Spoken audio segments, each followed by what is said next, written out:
Yalo tugitambuze bulungi nnyo buli omu kitegeera kiki bayita information. Sagala barisa njala tugende maaso kubanga tugenda kufuna akalowoozo ate tugende mu kalango bwe tuva mu kalango tusimbula information. Kati ndowooza tusooke n'akalango. Akalango kano kasoma bwe kati. Kasoma People Power National Unity Platform UK. Bakutegeeza nti Black November Day of Remembrance, which will take place on Saturday 22nd November 2025 at 11 a.m. up to 4 p.m. UK time at Uganda High Commission 5859 Trafalgar Square, London, WC2N 5DX. Remembering our foreign comrades and over 50 Ugandans and bystanders who were murdered in cold blood on 18th/19th of November 2025 by Dictator Museveni security forces, the disappearance including John Bosco Chibalama. Kaba kutegeeza ina muna Uganda owanga ya mugwanga ya Mwongereza nti bajja kuba kwekalakasa kuna ku Twitter olunaku Twitter oluddugavu olw'omwezi ogw'Okumu obeera omunaku z'omwezi 22 buli lwa mukaaga naku z'omwezi 22 mwezi ogw'Okumu buli mwaka okujjukirako baganda bafuna abattibwa mu ggwanga lya Uganda mu kwekalakasa okwaliyo mu 2 naku z'omwezi 18 biba battibwa nga battibwa abyokwenda Banyandi Osoferi teka akalango kabakomuli bafa bali mu Bongereza bategeeza nti mugende mwekalakase ku Uganda High Commission oba ku Embassy ya Uganda mu ggwanga lya Bongereza. So teka akalango wimaka maze ngera soka kwebaza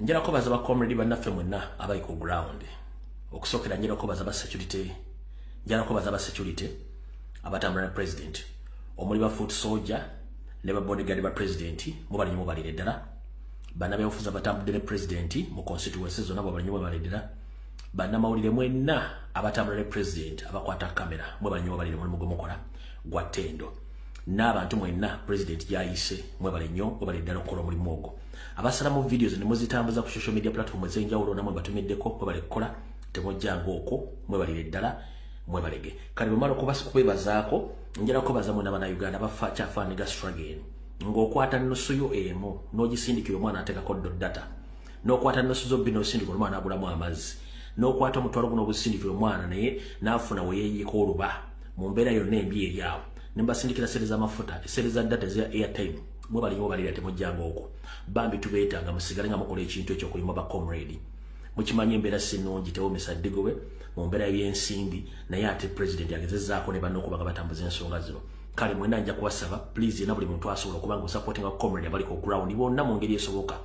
Yes, mpulira ba complaining nti ate abaana basaba nnyo tebalina gwe bagenda kusaba era balina kusaba mu abaagala enkyukakyuka abaatulyamu olwo kwe baagenda era tebalina mugaso kati balina omugaso bwemwasigala ngenda basaba mutuyambe mu supporting abaana abo basupporting abaana basula batambula basiba batambula babeera mu mpewo yukira tebana na scarves zine zibasiba mbulago butajja abaana bagenda okuba mu nga balwadde naye nga tebalina okumalako ku lw'eggwanga lyabwe oli ava mu nnyumba ye ng'anyirira bitya bakavuga ku kilometers 2 n'afuuka akamodoli ng'ekimufudde akaddo akamodoli mbeera mbi ya nguudo za Uganda abalwala bifuba balwala n'ekisenyiga balateba bagamba ne bajja nga balwadde so embeera mujjire nga bakomredi bambi ayitako mu guudo lw'ettaka n'afuuka akamodoli lwa mbeera mbi yakotose eggwanga naye ng'ate balina okubeerako ne president bw'ate netavaako mpaka ku last so mubali nyo balire ddala kubanga musupporting abaana abo awo kiwedde.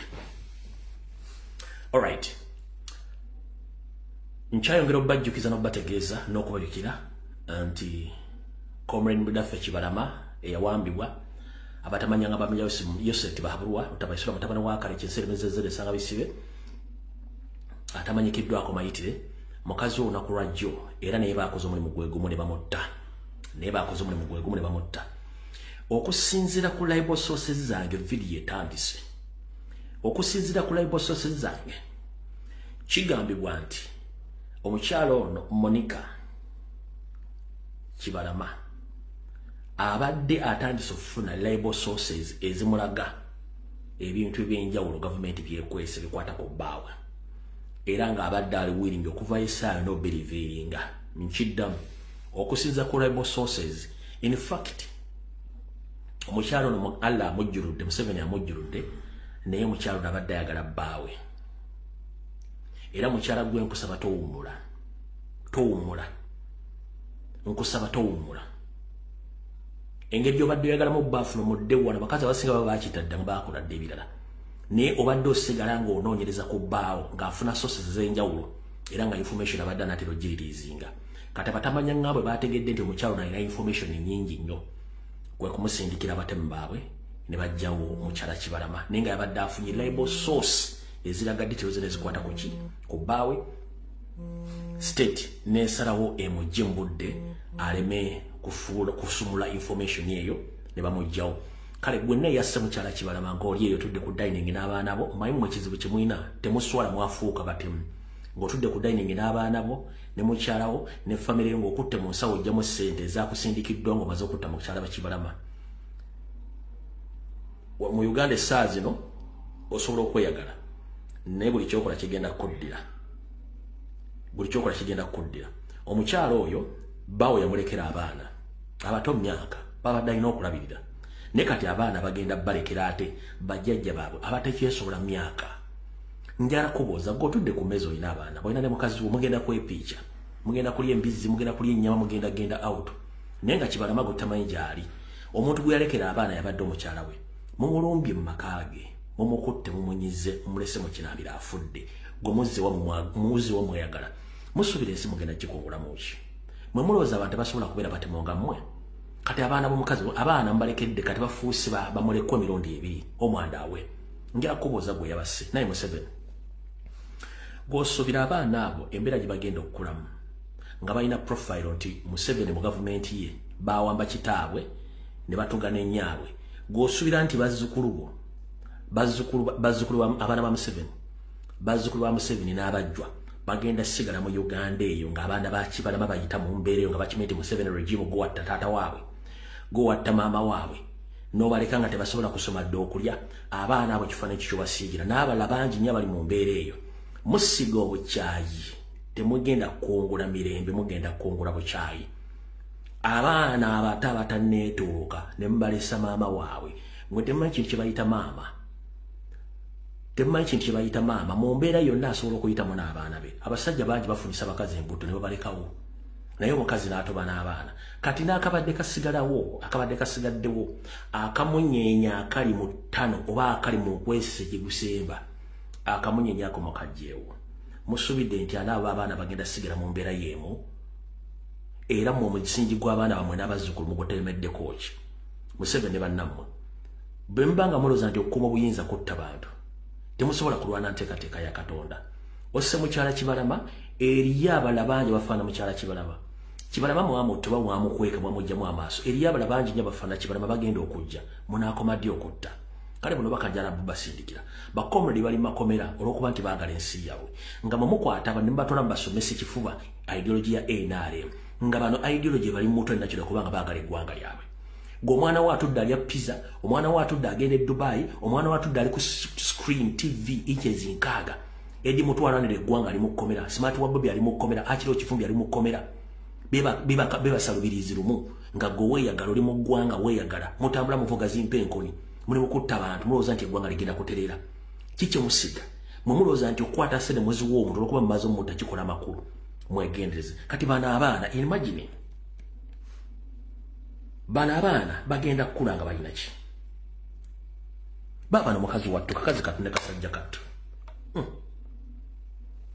Ero tuli wano ku konfirmasiyo ey'abaana abangi ab'okuli konfidale nemu abo abaana bangi omuli ono Samuel Kibalama ne Mary Kibalama bano be balondo ba muganda waffe yabuzibwawo John Bosco Kibalama emyaka 5 miramba namunoonya ebiraba naye fenga mikwano gya Kibalama twasalawo Jesu steppinga in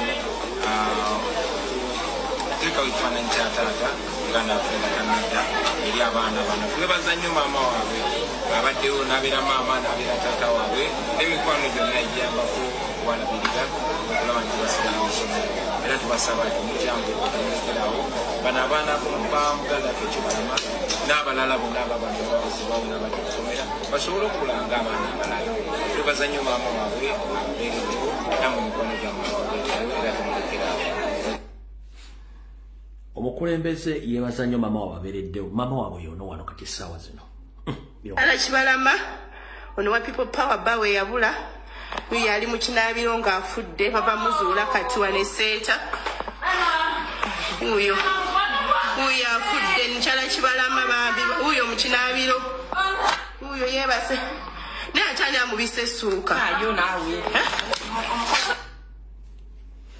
kati mutuddeyo muli mukulya mulya pizza abadde asigadde okulabirira abaana n'emmunyize musuubira ne musiga ki eyo tuvuddeyo bwe tuba tuvuddeyo katugende mu kalowoozo ka leero ndyoke ntandika video mu kalowoozo ka leero ngenda kajja mu lufumo olugamba nti gomanye enfumita wattu tomulinda kugalula gomanye enfumita tomulinda kugalula video bagikwatamu ne tutambulire waawo gomanye enfumita tomulinda kugalula boba gomanye enfumita tomulinda kugalula nga omutegedde kitegeeza nti olina okwerinda kubanga n'ensanafu etambula egaludde ngenda bategeeza bannayuganda yenna gye muli okusinziira ku survey ekoleddwa akalulu ke tugenda mwaka 2026 ngenda koze mwezi 15 mwezi ogw'olubereberye mwaka 2026 kakyoleka lwatu nti mu Kyagulanyi Robert Ssentamu mutabani wa Ssentamu alidinga ebitundu 8 ku buli 10 okwetoola eggwanga lyonna nkiddamu okusinziira ku ground survey ekoleddwa ne bannabyabufuzi mu NRM bennyini bakimenti Kyagulanyi Robert Ssentamu abasinga ebitundu 8 ku buli 10 mu kalulu ke tugendamu wabula abantu kye balina kiri ekintu eki baacceptinze defeat ne balina ekintu kimu kyakubba kalulu kyokka kye bapulani nga tebalina kirala ne campaign tugenda tukutta omwezi ogwokubiri Nyando akyali mu region egi y'amambuka kiki ekimbeza mu region y'amambuka 1 balina ekintu kimu bakimanyi nti sente beetagisa sente nyingi nnyo kati omusajja ali ku pressure east or west pressure muri bubi kyalina okukola kwe kwefulantire mu kuba campaign n'okumiitinga abantu abalala naye ng'etteeka lisoma nti omuntu kasitaafu ka candidate prime minister oba vice president yakwasaganya ensonga z'eggwanga katono yeefula nti yasinkana abantu ab'enjawulo naye ng'akimanyi bulungi nnyo talina wagenda kujja support twabalezera mu videos kati bakimanyi nti 80% Kyagulanyi agina tebalina support kiba concentratinze kwekubba njera kubuuza comrade yali eyo bw'okwata omubbi obanga omanyi nti omubbi agenda kubba okola otya fenna tuzimbyeko obusiisira oba naye yali azimbye akasiisira n'abalina ennyumba ekituteesaako bagala oba ekituteesaako emitayimbwa mu madinisa kwe kuziyiza ababbi n'okugula enzigi engumu kwe kuziyiza ababbi era omubbi obanga amenya enzigi ezo n'ayingira mwambalagana bukanzu mu nju mpaka kuwulira bubi era omubbi oyo wajja nga totegedde ng'obadde mu kirooto obanga obadde mu webase oluzuuka okubirawo enduulu olina avuga gwanga mujje najja kitegeeza kati enkola gye tulina okukola tulina okunoonya enkola gye tugenda okukuumamu obululu n'okumanya bwe tugenda okwasaganyamu ababbi bano okitegedde bulungi nnyo obukulembeze obubaka buno yabuyisizza naye ba propagandalist abali mu national platform ababekwese nti bakyukakyuka tebasobola kuzanyira ka video kano ba propagandalist aba NRM abali mu national platform tebasobola kuzanyira ka video kano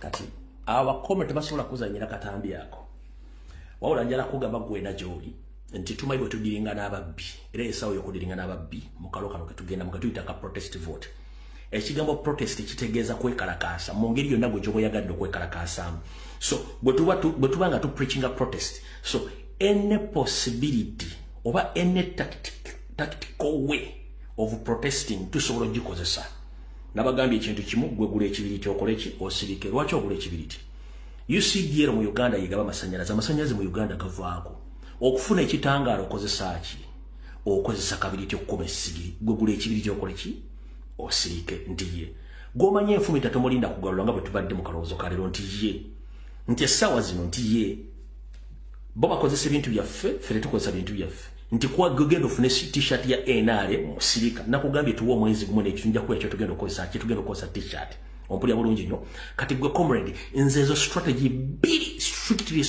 bbiri ze naleese sinasukakaawo naleese strategy ezi bbiri sina sokaka nakugambi ekibiriti amasanyaze mu Uganda gavaako wetaaga ekibiriti ofune ekitangala okukuma esigiri na buli kimu gwe buli ekibiriti kyo osirike funa t-shirt ya NRM ogitereke osirike ebisigadde wetuka protestive vote ekyokola tujja kuba tukibamulira so ngenda bagamba nze ndalese enkola B eruwa amasanyaze mu Uganda gavaako wetaaga ekitangala kyekigaba ekitangala bakiyita kibiriti gula ekibiriti osirike nembagamba wetutuuse kwata t-shirt ya NRM giteke wogiteko osirike eri abangandi lwaki totulambulula ebintu byo maama emyaka gye mulimu sijja akulambulula ora n'omusajja abakwana takulambulira nti akulimba akulagako ekikyolaba naffe abakazi mamu tulimba olumu ntulimbako kyetulabawo ne tukkiriza kati nange arakugamba byenkugambye gwekola kyenkola ki kyenkugambye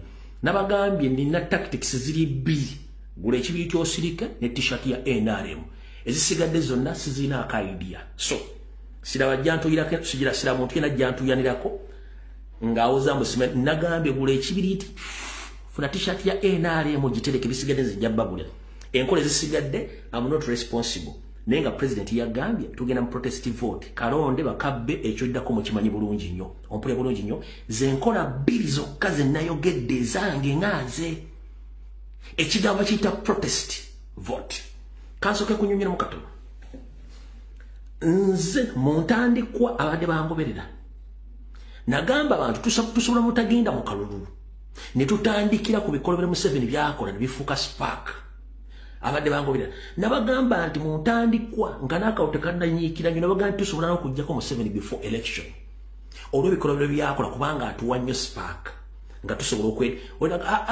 kati ate bwogamba nti abantu bekala kasesaazi n'okulonda tekujja kubeerawo amagye gajja taking over kitegeeza president atutte buyinza ne mugamba okay no problem ne baleeta protestive vote nkivuga mpaka olwaleero kati ate aba promoting a protestive vote ate bali against ne protest mufulingani nze system yange yali before nga tetwagala tutuuke mu kalulu nenkibuulira abantu kati fe ekyo tujja kugendayo kubanga twetaaga kalulu egye tuba tukola protest netuvuga protest mpaka olwaleero ekigambo protest kyetulimu waliwo protest esinga ku gye twogerako ate lwaki abaleeta methods za protest ate muzikuba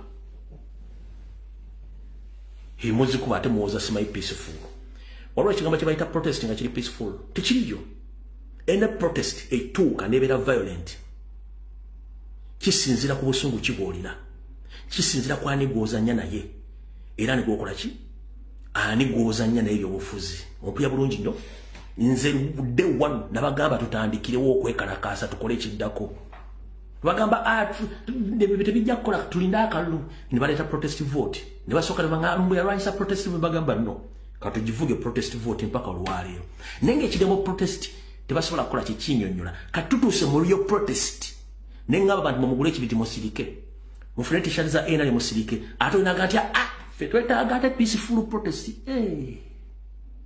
bw'omanye ekiri mu national resistance movement ku kyekibiti nekya t-shirt omanye ekiriyo kati bane mwetegereze nnyo abantu bamugoberera ebintu boogera ekituufu kiri nti president yakugambye bw'ati mpuliriza bulungi nnyo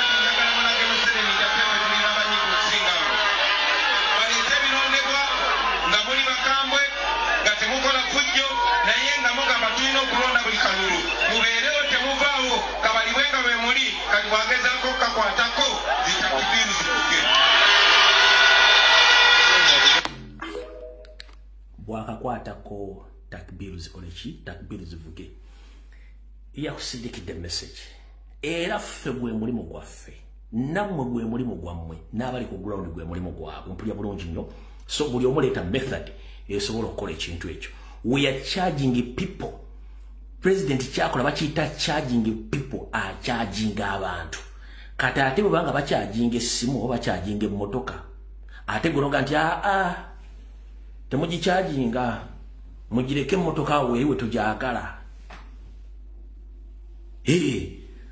bw'oba bakyajinga essimu bakyajinga emmotoka oba bakyajinga ekintu kyonna kitegeeza nti bw'okicharginga kifuna amaanyi kati bali mu kucharginga motoka ba charginga simu kati simu toji charginga girekawo fo tujagala mu mirembe jayo no ekitike kola. That is total nonsense. President chakola buli message asindika counterward is to charge Ugandans abacharginga nabagamba musobolo kikola kunakulo kulonda mukole ABCD kana togana le muzinge emikono tetujja kulona lesonga eyo. We know how to deal with fraudsters, election violence na buli kimu tumayi ko tudiringa naye sonja yara bagaba naye buli joli yenna gule ekibiriti osirike buli joli yonna gofuna t-shirt ya NRM mugitereka gisirikire gwesirika ebisigadde buli mwako zisikyayagala nze message yenganza omuntu kemeko aliriti funa ekibiriti kuba basanyaze gavavaako nnyo wetaaga ekibiriti okitegeera bulungi nnyo ekigaba kiyita protest vote kijja tambula mpaka kuwulira bubi. So omubbi kwe tugenda okudiringa naye kubanga amazima gali nti bala bakkiriza dda twabakubya akalulu naye baagala kunoonya bakabba batya kati mukubba tudiringa tutya n'omubbi nga bwe twatera okugamba tukuma tutya ebbugu mu mugiri embaata ye system eriwo kati tugenda kudiringa tutya n'ababbi b'akalulu ye system eriwo atakulekera nawe tomulekera ennyanja ekuttoomera tugenda kukwatagana tutya n'ababbi b'akalulu ye system eriwo olwaleero mu kalowoozo ka leero era kawedde. Video tandise. Video tugitandikidde wa katusooke neka security alert. Katandika neka security alert. Mr. President wonna woli ba comrade abamawulire n'aba security etambula kwa president eno security alert egenda gye muli. Oluvannyuma lw'okufuna Museveni kyatalowoozangako mu bulamu bwe batidde batya. Museveni takirowoozangako nti eriyo Omuganda oba Munnayuganda yenna aligenda n'akuba campaign mu mambuka ga Uganda n'afuna abantu. Takirowoozangako. Museveni takirowoozangako nti eriyo Omuganda alikuba campaign mu Buganda abantu ne baliyimirira okuva waavudde mpaka wagenda okuba laale. Takirowoozangako. Museveni takirowoozangako nti mu Kato Corridor gye balina stronghold eyaabwe nga badde beewera.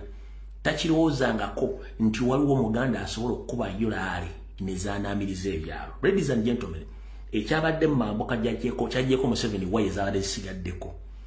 Ekiri mu Buganda kyaggiddeko ddala netiwaka ya Museveni ali ku zero.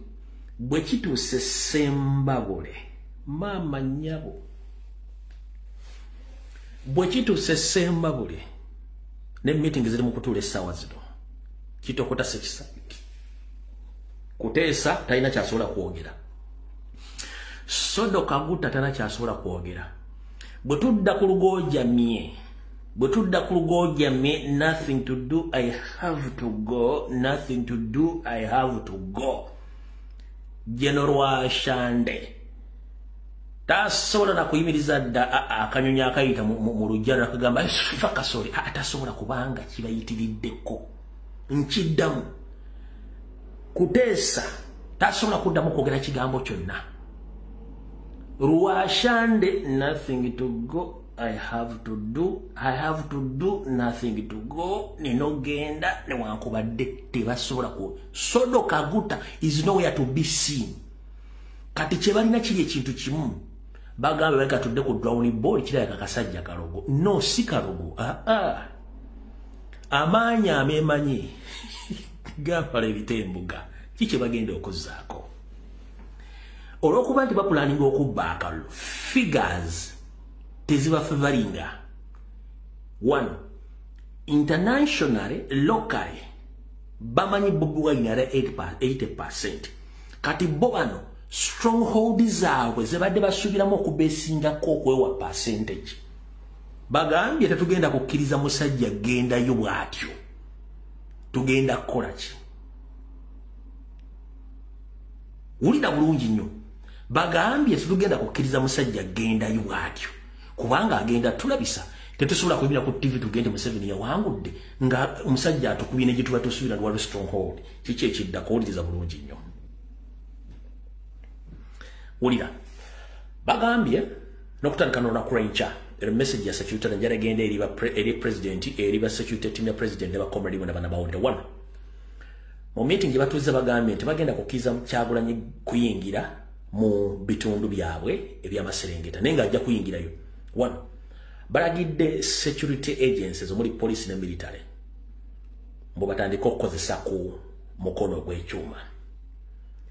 gw'ekyuma gwegulwa babalagidde tear gas bamukozese bwe kiba kitegeeza ku blocking alalizo butabeerayo kibeereyo bwe kiba kitagisa kwata bakwate n'okutandika olunaku lw'enkya kuba kibalebye semba buli kiyinza okubagwako gye balaga enkya ne kirekanga ennyisi yonna kijanaamiriza Mr. President whenever you are njera kutegeeza nti enkya security team egi briefing ba comrade ba briefing powa police bili byeteeka babigambye kweseeko egiramulabye ndowooza in action lwaleero amukiibi agezezzaako nnyo okuleeta embeera yeeruwa one katudde ekyengera olunaku lwajjo their main target bagiyita provocation okukyokooza their main target or their main aim is to provoke era n'olunaku lw'enkya bagenda kukola kye tuyita provocation ekisobola okuviiramu okuleeta bo kye baagala nkiddamu comrade yena foot soldier comrade yena ali ku security ya president ngenda kusaba mukwate kamera muziteeke wezirina okubeera wewa bwe mwali mutandika campaign nabagamba twetaaga tiimu ey'amawulire esooka mu maaso eya wakati n'esemba y'emabega gye tulaga weetaaga obujulizi obulaga ensi yonna bwe bulwa kamera team esembe emabega ebeeka picharinga ebikolobero byonna polisi byegenda okukola kamera team eri wakati ebeeka picharinga ebikolobero byonna ebiyinza okukolebwa mu makati wano kati kamera team ekulembera president gyalaga ebeeka picharinga ebikolobero byonna eba bigenda mu maaso bitegekedde okukola mu maaso kati ekituufu kiri wano bagenda kugezaako nnyo okubafunako olutalo nga bwe kyagaanye ekyengera okusindika abasajja abadde 8 aba military ekyengera badde baagala nti olw'okuba kyengera stronghold ya Nuupu nti abasirikale abakuba abantu emiggo abantu batandika okweca nga bakwateko omusirikale omu lwakiri bamunyigire bamutuusako ebiwundu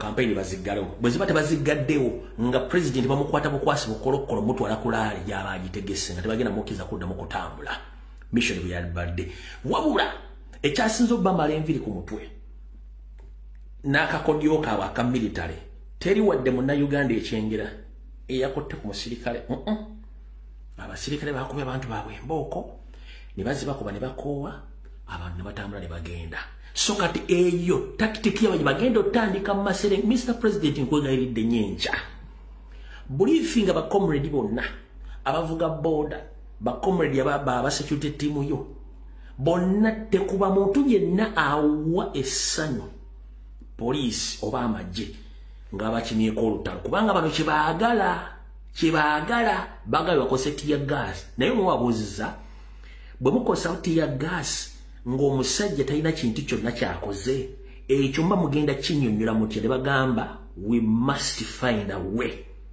to get what we want and we must provoke them so olunaku lw'enkya lwanjawulo mukko so ngenda bategeeza mwenna ba security team ya president Mr. President nabagenda okugenderako mutegeere bulungi bano baagala ekintu kimu baagala kufuna kyekwaso oba byekwaso kulabanga bakola omuzannyo gwabwe mubamu omuzannyo bakabulaza mu recording buli incidence ne bakuba olwi ne bakuba tiyagasi bakuba masasi mubaleke record each and everything don't allow police officers to provoke you because that's the only way and that's the only solution they have remained with is to provoke and to spark so that they can stop Kyagulanyi Ssentamu's campaign trail across the country. Kubanga bakimanyi nti mugende enkya ne mu exposinga kabaka baweddemu yabadde security ya aleti y'olwaliro katandika akatambi akatulese.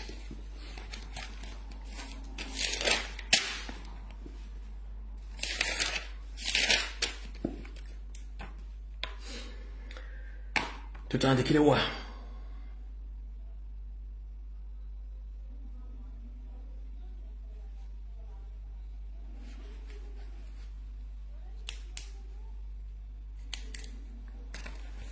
Katusokeno.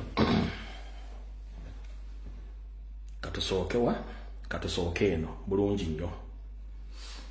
Kasoke mbowe obujulizi mubadde mbagamba mu video ezenjankole ebbanga lyonna. Electoral Commission obujulizi buno njala boba mbadde mba mu video zonna ebbanga lyonna. Abadde bangobera bukyanga tandika campaign zino nabagamba nti Museveni yaddidde balitadi generals ne bakano ku madala gonna n'abasindika mu Uganda yonna okudi campaigninga no promoting Museveni no kutiisa banna Uganda across the country. Abadde ku video zonna nga njogera ebintu ebyo njagala wandiike wano information wagifulumya. Naye nga njagala video era mbadde noonyanga evidence okulaga abantu bano ku channel njogedde. Njagala yali ku video zange bagamba nti Museveni asingise balitadi generals ne ba active generals era n'abongerako omusala gwa milioni 2 buli mwaka kuva ku series bali bafuna ku salary waabwe nga za kola omulimu ogwo. Njagala omuntu yenna yaliko ku video ezo angambe nti wabyogera bajeno abali ku madala aga waggulu n'aga wansi n'abali talinga Museveni yaddamu n'aba pointinga bamunonyeze badi campaigning ekyagulanyi batiisa abantu nti batalonda Museveni otawulugenda kuddamu okutta abantu kigenda kuddamu. Abali ku video ezo nazikola video 3 naye nga ninda bujulizi bw'obonajjira but unfortunately obujulizi mbufunye. Chairman Electoral Commission, Uganda Police, UPDF, bukyanga mwepanka nga mubuzaabuza abantu. Kuluno nabo obujulizi kambute tugende maaso obujulizi bubwo.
So, Electoral Commission, UPDF, Uganda Police, Nyando Soferi have exposed you because a few months back, publicly, I announced that you instructed some retired generals and active generals to go around the country, decampaign Robert Kyagulanyi Ssentamu, intimidating people that they shouldn't vote Robert Kyagulanyi Ssentamu. But I all along have been looking for the evidence or tangible evidence, which evidence have got it today and have exposed you. So your generals are moving around the country, blackmailing, intimidating people, threatening people that if they don't vote you, there is a civil war looming. But let me ask you one thing, Museveni, wherever you are, and some generals in UPDF. The reason as to why we have a constitution, it's because we follow the law. Previously, we had the constitution of 1962, which was alleged. Museveni himself, he introduced his own constitution of 1995. which constitutions allows him and his groups of fools to do all the nasty things against the will of Ugandans. If the constitution says that after 5 years, any leader is supposed to come back and ask Ugandans for votes so that they can lead them. For you now, you are using force to be elected, to intimidate Ugandans. So what is the use of elections? What is the use of the constitution? If you can send your top generals and some retired army officers to move around the country intimidating indigenous Ugandans, that if they don't vote you, something wrong is going to happen in Uganda. Mister, you are in evening age. Anytime you might not wake up. Where are you going to leave that nation? Olimbude bwa kawongezi. Bobo osobola okusindika bajjeno batiisetiisa abantu. Njala kubuuza banda Uganda, opposition wonna abaddewo okuva lwe batandika okulonda ano mu Uganda nga Museveni yafuga. Ani gwe bataddeko pressure nga Kyagulanyi. Nje kuddira mu video.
Alright. Oyo sigenda mulwako muvudde kuwabula. Uganda ine ebyobugagga bingi nnyo. Abantu b'ekajjansi bweya oba kajjansi yonna mulokole kyalina kyaki eri ekajjansi eyo munda munziriremu wano. Ye brother Loni waliwo omulokole alina kyaki munda eyo. Abantu b'ekajjansi mulokole ki alina kyaki yama bamuyita ye brother Loni waliwo alina kyaki munda eyo ekajjansi. Njagala kutwanguwe mmwe abalokole muli bangi muno mumanyi mu muntu alina kyaki ekajjansi omunene owa NRM mumanyi brother Loni mwanguwe wano tulina obudde butono nnyo leero bampadde gulu bampadde comment section. Ani alina kyaki ekajjansi eyo munda?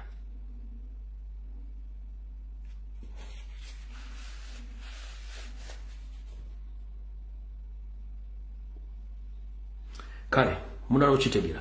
Wabula njagala tegeeza bana Uganda ekajjansi eyo wandibanga waliyo ensulo z'amafuta. Ekajjansi eyo wandibanga waliyo ensulo z'amafuta. Yes, bamuyita Blazaroni Makaba. Yes. Mwenna abantu banda Uganda abategeeza ekajjansi eyo waliyo ensulo z'amafuta. Era waliyo activities ezigenda maaso mu bintu by'amafuta munoonyerezeeko abantu baayo. Waliyo ensulo z'amafuta. Ekajjansi eyo ekyo nakyo mutunyonyerezeeko awo tuvuddewo. Olunaku lwajjo bwe nabadde njogera ku musajja gwe bayita Odongoto bwe yatwala ssente z'omusajja n'atamusasula bano abasajja ku ssente zaaga kati Odongoto eno hoteli gye bayita Signature Hotel bangambye eri Jinja. Kati Odongoto baba yafuna ssente okuva wa Museveni omusuubidde agenda kwogera bigambo ki Kyagulanyi ng'ali mu bizinensi ye yeeno. Eyo hoteli y'Odongoto bagiyita Signature Hotel. Ogiraba kati omusuubira kwogera ki nga yatunda abalugwala oyo Odongoto eyo hoteli ye.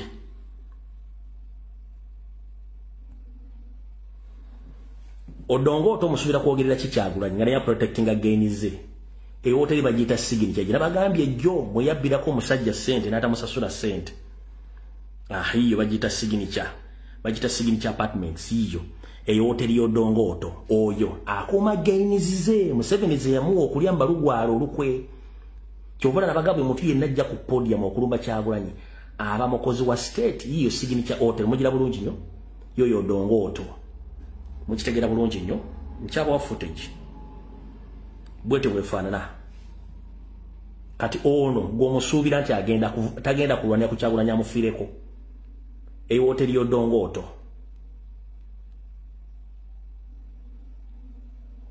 yo hoteli ye nzo mukitegedde bulungi nnyo kati be abantu abalwala ne Kyagulanyi ku media nga Museveni abasindise okola ebintu by'ekisiru nga balowooza ensi tejja bategeera ensi ejja bategeera mu nkola yaabwe buli kimu nga bwe kiri awo tuvaawo onakulajjo mu kusomba enale mungesomba abantu baayo bafunye akabenje video mwazira bizadde nasite sola zizanya wano era kanjijjemu wano adengera gibalaga naye nno sigenda gibalaga kati onakulo olwaleero presidenti ngali mu bitundu by'Essembabule ate mukulu Joel Ssenyonyi abadde mu parliament ngali mu exposinga anaza bonanza eyafumye mu parliament wabula ngangero bazanyira videos nga bazanyira Oluganda ne Oluzungu kyenjagala musoke mutegeere mu Uganda omuntu bw'abanga azizza omusango yeekaza nnyo okusinga kataguziza atya Joel Ssenyonyi bwe yavaayo oba twava n'okusooka ne exposinga mugundi mpuga nti yafuna ssente mu kusooka era basooka byewakana ne Kulisobole najja n'ayogera ne lwaliro Kulisobole kasita omulaba yeddate cleaner Wanita Amongi in fact okusinzira ku label rumors zempulira nti ayinza okuba yavuga n'emmotoka ya Anita Amongi yani magogo wataliyo nagezamu n'avuga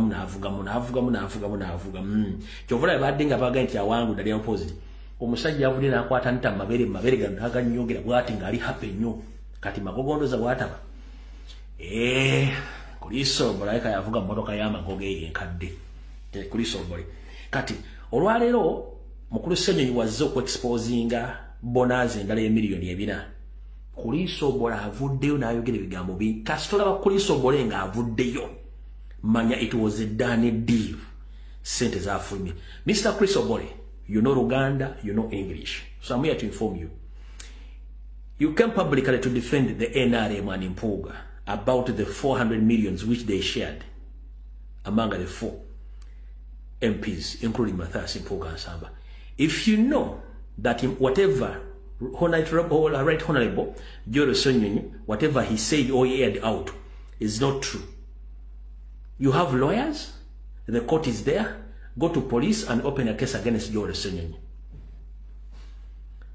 Gwe Kulisobole tukimanyi bulungi nnyo nti gwe alongoose ebintu bya Anita Amongi byonna daterine niyenna to the extent kati magogo watali kira kagovuga mu kamotoka ka Anita Amongi awo nokaweta amakona no day no gachusa kwatu akolako mu ka video NTV ke yafulumya ngo onyonyogera Anita amabere omukwata mu kiwo nengo mukazi omufumbo atandika to musajja okuviri na amukwata mu mawe bera aganyigambo asanyuse nnyo era mbu aka video kanyiziza Anita Amongi bamu exposing in fact nobade sala kibagamba naye emuku Anita Amongi byamunyizo goba NTV kujja ka video ka Kulisobole nga amunyiga maberega na aganyogera bwati mbali happy bo wangu dana positive Anita Amongi nanyokera inabagamba mufulye mutya footage oyo.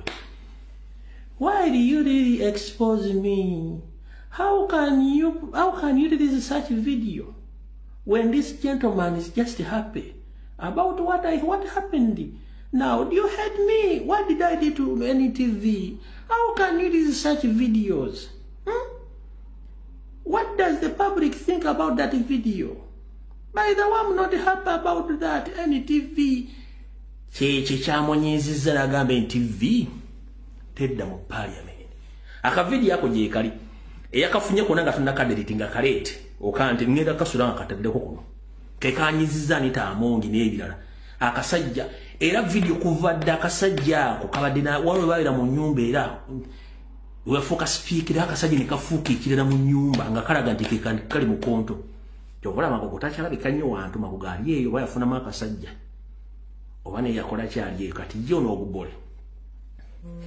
abeka ya taking over kati onakulu lwalero mukulu Jole Ssenyonyi abyogedde kansoke na Kaluganda. Commissioners ba parliament abana bazemu okwewa akasiimo ke bayita service award n'akambi era nga buli omu weeks eziwedde baba abana yafunye miliyoni 4 buno mulundi gwakubi abakola ekintu kino bakomishona abana liko Honorable Solomon Silwanyi, Honorable Esther Oyechan, Honorable Prosia Kampulira ne Honorable Matthias Nkuka. Sente zino zabaweebwa mbu zibayambe okuyita mu kalulu ketugendamu campaigns n'ebirala. Era sente zino zayisibwa mu saako eya Parliament. Gezaawo okulaba nti tewaliwo ka paper trail tekuziyisa mu saako ya Parliament. Ako Kaluganda kano ke k'oluzungu. I have been reliably informed that some weeks back the 4 commissioners of Parliament received the second service award of 400 million shillings each. The 4 commissioners, as we know them, the Honorable Solomon Silwanyi, the Honorable Esther Oyechan, the Honorable Prosi Akampulira Mbabazi, and the Honorable Matthias Nkuka. This money was apparently intended to see them through the campaigns. And to avoid the paper trail, this money was received through the parliamentary circle. These people, through their agents, have been recently, and specifically last week, been spreading propaganda that I also received a service award. Some of you probably saw those things. Now, this is completely false. And it is meant to be a cover-up for this second service award that the commissioners gave themselves. Look, even if they sent any such money to my account, I will direct my bank with immediacy to return that money to the sender. Why? Because such under the table money is illegal, it is irregular. This is a point that I've made severally. As we have said time and again, if any of these commissioners want to be awarded, and I've had some of them say former leaders have been awarded, former vice presidents, prime ministers and so on, let them bring an amendment to the law. We have a law called Emoluments and Benefits of the President, Vice President and Prime Minister. When those people leave office, there are benefits which they get. So if any of these commissioners want to also receive some kind of benefit, why don't they bring an amendment to that law so that we debate it publicly? All right. Mukitegedde ekya service award kankijewo nacho tugende ku nsonga endala. Ensonga endala mweche mukola ku social media temukimanyi information etambula. Dr. Webi Animolo Abedi Bwanika abadde yagenza okuziika bamututenga nabo gisimufungize bamulangidde obubbi obufere bamulangidde bisiyaga mu mbeera bwete bweri. Mwebagamba takulekera atamulekera nawe n'ennyanja ekuttomera. So Dr. Webisolo Abedi Bwanika amututte talinnya beri bwe tuva mu ntagi ngire omukyala Natalia Namboze ono Abedi Bwanika bamututte talinnya. Abedi Bwanika oli mubi obusooti bw'obolimu. Abedi Bwanika oli mubi oli mufunyo. Abedi oli toya pusi toya kaddako. Abedi Bwanika oli toya pusi toya kaddako. Toya kaddako. Abedi Bwanika mubi nnyo mubi nnyo mubi nnyo. Abedi Bwanika mubi nnyo. Abedi Bwanika Abedi oli mubi. Abedi oli mubi. Abedi oli mubi. Abedi oli mubi. Abedi oli munafusi.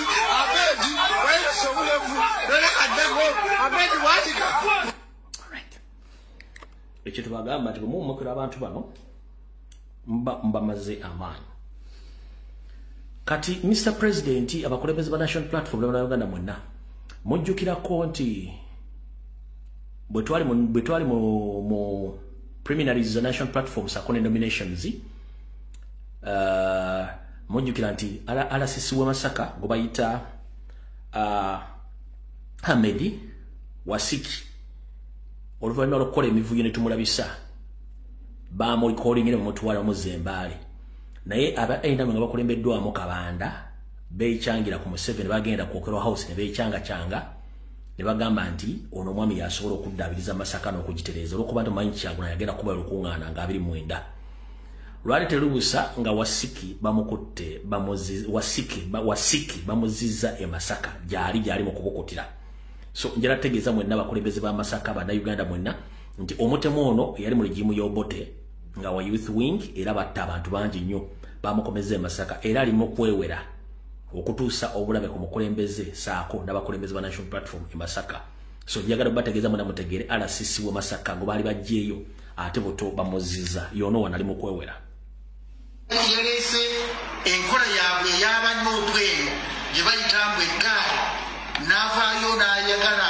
ayogeze amaanyi mbuye agenda kuteeka olukiiko wadde nga poliisi tamaze kukkaanya nayo oba abakulembeze b'ekibuga tamaze kukkaanya nabo ye agenda kukozesa mpaka ateekewo olukiiko njagala okutwala omukisa guno okutegeeza bannamasaka ne bannayuganda abandaba wano kati nti wano ffe mu Masaka embeera y'ebyokulonda embeera y'ebyokukola kunoonya akalulu okwewandiisa etambudde bulungi era tuli bamativu nti n'okulonda kujja kutambula bulungi nga tewali kutaataaganya Namayanja okuvaayo n'ayagala ateekewo embeera eya confrontation wakati we n'ekibiina kye ekya Nuupu nga baagala bakoonagane n'okuwabulwa okuva mu poliisi n'embeera y'ekibuga okuba nga kitaaganyizibwa ekintu ekyo kyabulabe nnyo ate era nga twali twakifunako dda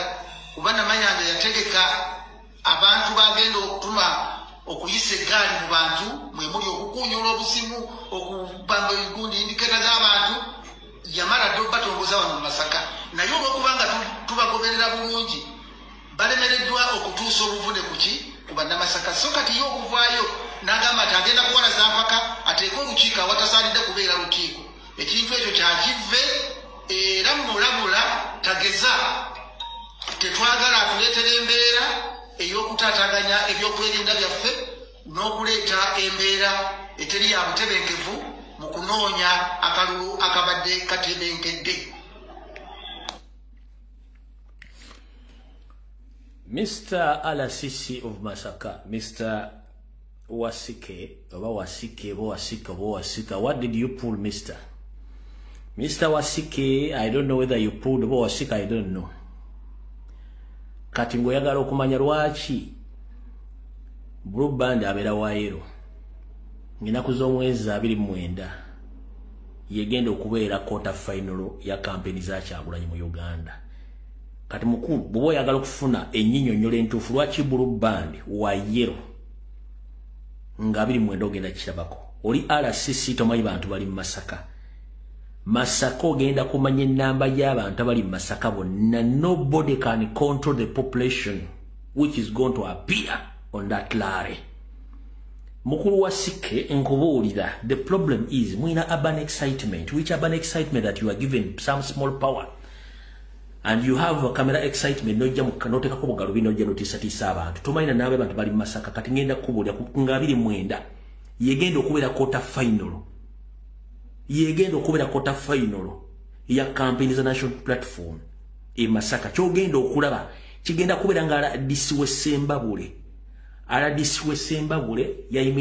ayimiridde nga kyala batakitegeera era abasirikale mugambe bwana RDC tuve wano. Abasirikale be bamugambe bwana RDC tuve wano.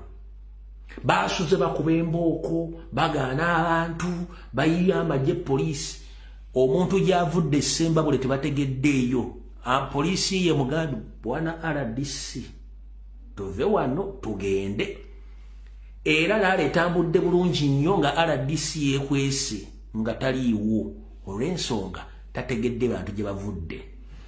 Kati mukulu Wasiki oba Wasiki I don't know quarter final ya campaign za national platform eri Masaka lojjo tegera abantu abayitirivu mu Masaka gye bava oba tebaliwo era nkugero lojjo okufuna okunyonyo lwaki Blue Band ate wayero Blue Band wachi wayero jja mutegeera ko lunaku very soon nebyo kutiisa abantu mubireke mukama yafunye milioni 4 mugamba akuweka endala ogenda ozimbe embalo gulamalewo olyogejje otherwise ebyo tubireke ebyo kuddamu okutiisa abantu kati mukulu wa Siki nawe nkuvuddeko kamalo kujjamu wano nga betugenda ku nsonga endala ensonga endala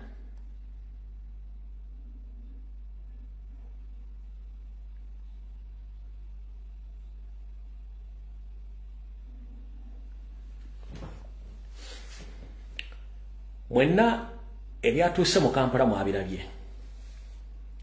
mwena kye mutannategeera nengenda ku exposinga wana abantu byebiruwa wana tuli mu politics essaawa zino ani arunninga show mu Kampala wana omwala gwenda kivo tegukyali ku level gamba nti mwala gwenda kivo kati gwafuuse political tool omwala gwenda kivo gwafuuse political tool gweguluwa omwala guno bagukubisa nope gupromotinga Lukwago ate ne guggalirayo Minister wa Kampala ye Minister wa Kampala gumusibirayo n'abanga talina walabikira mu kifaananyi nenga ate yawandika ebbaluwa ku lwa Museveni ewaayo authorizinga kati ye Lukwago gumuwa mbukambaka okulwanyisa nope era nga balwanyisa bali mwezo yensonga lwaki kati afunye political platform n'okubanga bamukomezawo kuba mawuli abadde avuddemu kati kye bakola bwe kiti kati bano bannansi abali mu kuloza ne Museveni agenda basasula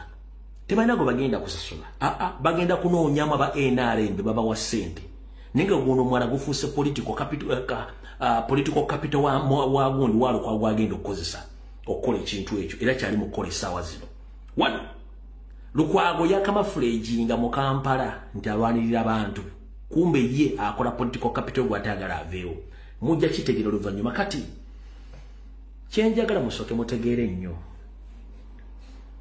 waliwo omuwala oyo akola ku oba Spark TV gwe bayita Anatolia Namboze eyavudde mu bantu bonna n'ayogera nnyo agamba ali voko nnyo era ayogera nnyo naye akuumye ebyamabyo bingi nnyo nga tabitadde mu public era n'okujjawo kyamuyitiriddeko nga ssente ze capital afudde nnyo mungi nnyo kati omukyalo ono yokubadde ku TV nga bawalampa enkyukakyuka era bwe yakoze statement nze siri mu politics lwaki tali mu politics kankuzeeyo webbaaka mu 2020-2021 ono omukyala yeesiba okubwa kansala n'atayitamu butayitamu olwokuba nti yali voko nga balina okuvuma n'okulinyirira Kyagulanyi yagenda ewa Salimu Saleggulu ne bamuwa ssente yagenda ewa Salimu Saleggulu ne bamuwa ssente bamuwa capital ekimuluma si maali ye kufa kuba buli omu yafiiriddwa ekimuluma engeri gye yafunamu ssente tayagala kudda kufuna ssente mu ngeri eyo kubanga kyekyadde mwena temwategedde lwaki yakaabye era n'okugamba nti yawandiikidde Kisawovuga si yatwala Kampala City Council Kisawovuga si ham uzi Kisawovuga yabadde awandiikira muntu we eyamuwa capital oyo sekimuluma ssente gye yazijja kyekimuluma ennyo okugamba nti ye ebintu ebikumi byakyama yatumanyira nti omusirikinze nalina mwesonyi oyo mukazi era kyovula nakoze post nembagamba mwama waga politics takukwatako era tebakulya ssente bano bonna biseera awutu onagamba politics tamukwatako ekyo kyali ki essaawa nabagamba yaani nabagamba essaawa yaani wano yali alonda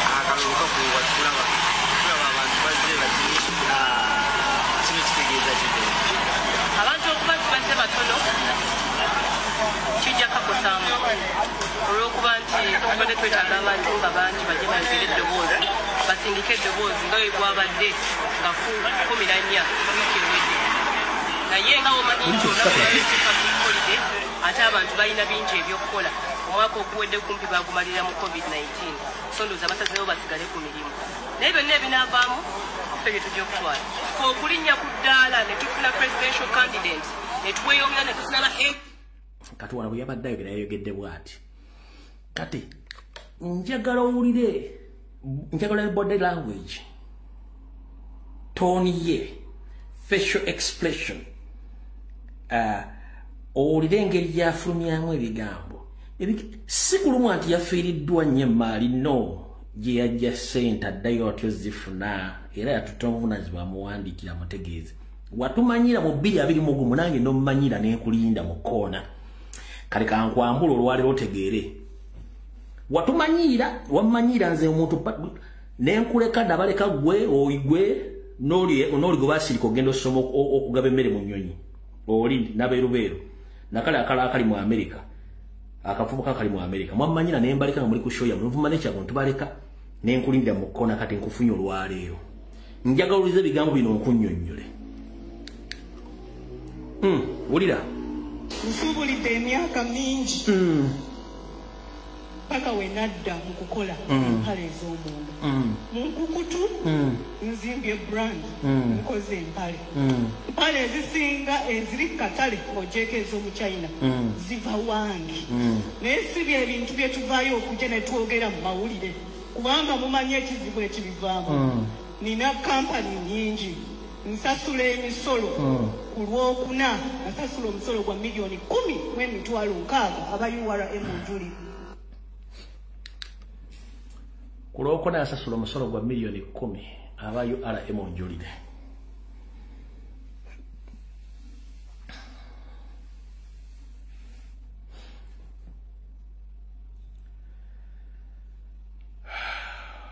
tugende mpola anti yagamba namawulire katandisa mu Uganda omuntu okubanga asasula omusolo gwa $10,000,000 n'ekitundu $10,000,000 ateekeddwa omusolo gwa $10,000,000 ateekeddwa okubanga alina capital asukka mu $5,000,000 plus oyinza okunga omuntu alina business $5,000,000 akyakola ku TV ng'afuna akakadde kamu n'ekitundu tugende mpola omuntu osasula omusolo gwa $10,000,000 mu Revenue Authority oteeka okubanga olina business eri wakati wa $1,000,000 okuva ku 10 okudda ku 5 okubanga osasula omusolo $1,000,000 ompulya bulungi nnyo kati oyo omukyala ayinza okubanga alina capital wa $5,000,000 okudda kawombe n'aba nga akyagenda ku TV okwereega soka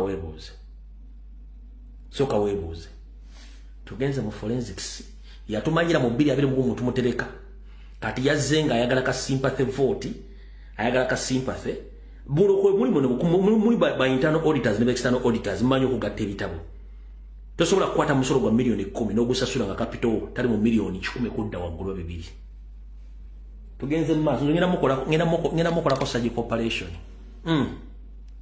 nina kampani nyingi nsasula emisolo ku Lwokuna nasasula omusolo gwa $10,000,000 aba URM njuli emaali yange yonna yagenze abasinga obwedda mugamba nkolera wano nze ndi mukazi nkola empale nenziwa abayiribi nenziwa abaana ne bazitambuza emaali yange yonna yaweddewo nga siina wengenda gamba nti wano weewano nkubidde buli omu lodimaya nakubidde banze nkakasa nti nsukulumako nina eddoboozi kamale yampa nawandikidde Jerusalem Sale nawandikidde buli omu nkedde kukyaza omukulu oyo mukasita nayogedde ne mwaminisita nawandikidde Jerusalem Sale kati mukulu mukyala Natalia watumanyira mukalu akawedde kati ekikabya si bintu biri ebyagenzemu amaza wabula gye wajja sente za Natalia zakabira zava wasale musale zali mu kibuga tombutula sente yazijja luda zali mu kibuga tasobola kuddayo kubeera mu mbeera yemu adde mu kibuga tonkutula mu sente kati mwenna amanya akayimba ka comrade kabako kabayita Mr DJ kubawo nyaawo Queen Dancer zinawo nyaawo Queen Dancer zinawonya wakati yajja sente tabalimba mbu ekimukabya mali no yajja sente ne biyayita mutasobola kwagala koddayo biyayita munga afuna capital tasobola kubiddamu kyekimukabya si abantu bonna bafiiriddwe mali zaabwe eriyo eyafiiridde edduuka ly'amasimu lyonna ng'essimu ya layisi ya mitwalo 7 nkiddamu waliwo yafiiridde edduuka ly'amasimu lyonna ne gadgets ng'essimu esembayo kuba ya layisi ya mitwalo 7 akabikka omulalo akamu kagula ssente mmeka anti yagenda nti edduuka erya bubikka omulalo akabikka omulalo akamu ka ssente mmeka era essimu emu yafiiriddwe edduuka ery'amasimu essimu embweti erimu emitwalo 7 kati ofiiriddwe essimu mpitirivu nnyo mu smartphone iPhone bino bitekino Samsung n'endala zaafudde nnyingi kati yagamba kampuni ebadde etonda abubikka balalo akabikka omulalo kati essimu emu emitwalo 7 erimu obubikka obulalo bumeka mbwagamba bwakaaba nnyo ekimukaabya si sente bule si sente eza capital ezikola obubikka omulalo no sente gye yazijja ne process gye yayitamu zifuna tasobola kuddayo kyavudde akaaba era kyobulaga nawandiikidde eddalingizinye nga sisobola kuddayo so mutumanyira wano nga muli ku TV zammwe nga mweze tusobola bafuna kati mwenna abamanyi akaiba nambemu kabakowagambira Mr. DJ kubawonyaawo Queen Dancer zinawonyaawo kati sente yazijjamu ebyo eggulu gye yagenda kati munnange ojja kuba bulungi tofaayo naye nnyongera okujjukiza nti ekiri yatabala kyekiri n'asigadde waka nannyini mwala ye Hamu ye Museveni ye Salimu Sale era Salimu Sale yakuwa capital kati kaaba mpola kwata bukwasika motokako oddeyo eggulu muddemu Mr. DJ akuwe balance omulala okomewo fetumuddamu tumanyira mubera ku TV ne mumanyire enkyukakyuka ne mwesinisa amannyo naye ng'ate okimanyi nti obuzibu bwa Museveni temwagala mwogerako ate nabagamba politics ajja kusanga buli wamu kasita akoze n'ogamba nze siri mu politics nga likodi zo zikulaga nti Salimu Sale yakusindikwa gye weesimbewo kitegeeza nti gwe bw'omu ku nkwezi ng'ezirina okuyigira mu bizibu nga bibatuuseeko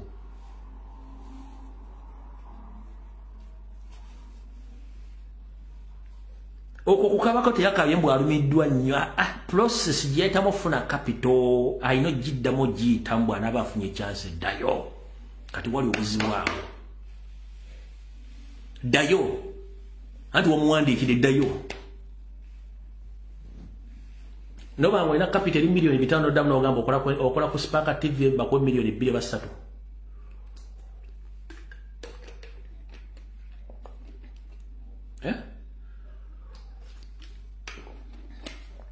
Ela ozolimba lwakabako lwabayita nambemu oluvasi wayimbira bye bagambi sente gye yazijjeeyo kitegedde so tana kya makulu nnyo tujja tukenda mu politics ajja kusanga woobeera ajja kukwata ku kifuba koza kitannavaayo kwogera bigambo birala kubanga akimanyi message eri clear nti bano abantu babadde bakolera state nga buli ekijja mu ggwanga tebasobola kyogerako okitegedde bulungi nnyo mujja kitegeera mumanyira enkyukakyuka ffe tubamanyi bulungi nnyo kati tugenze mu part ey'okubiri yeruwa eya vidiyo eno nga tuvudde ku part esooka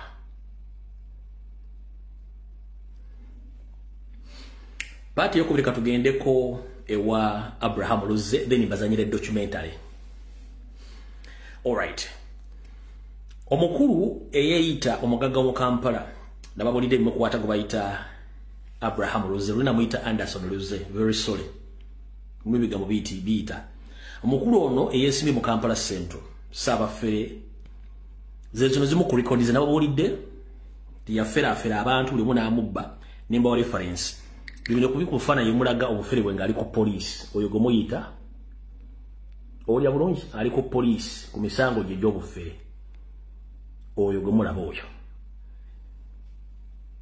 gwemuyita MP Kampala Central bamulese ku police lwa bufere n'emisango mingi nnyo gy'alina abali bamujjana mu komera mulaba gumugamba mbu mugagga mufere mulwadde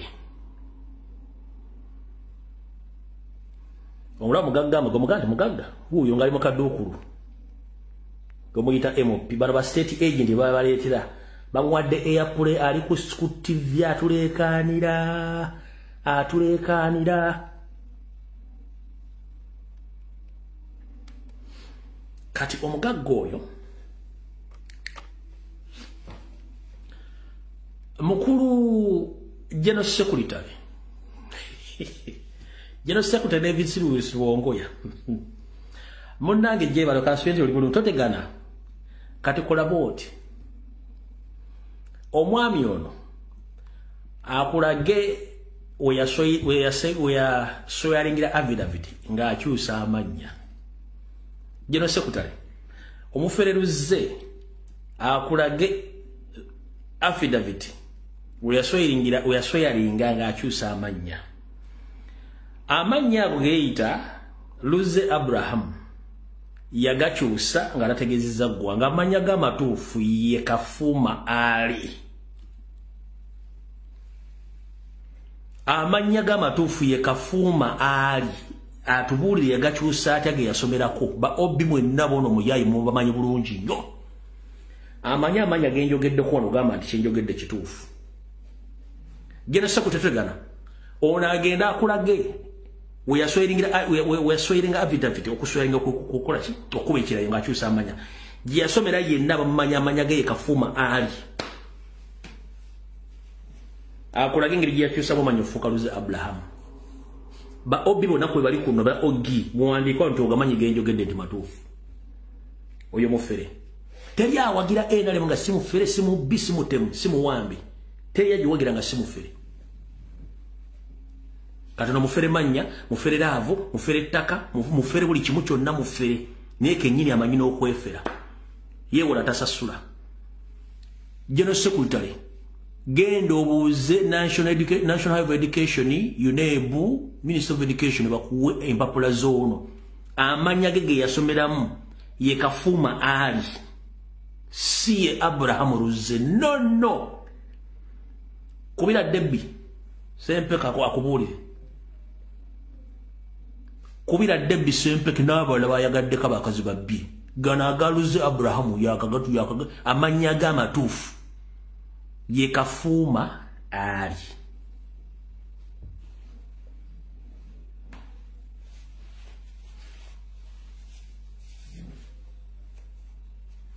so mukulu Kafuma Ali bakuwadde airplay oyogera nnyo twagala kubuuza gwani omutuufu Kafuma Ali Luze Abraham jango nnyonnyole ofera abakazi ofera abantu abakulu otunda ettaka ly'empewo omumbejjo mu Buganda mutundako ebyapa by'ettaka mutundako ettaka liweza akawumbi kalamba serero zibba n'omutiisatiiso mutta ozaalanga kamye ku mmanda olwokutaano olwokubiri gw'ozaala muto muddira gy'emize gyo gy'okola kati gyo gy'okusomesa abantu ku TV mbojja kwesimbawo sewo mukulu General Secretary omwami oyo bagenda bakulage yarayirira ekirayiriro ng'akyusa amannya okuva ku Kafuma Ali afuuka Luze Abraham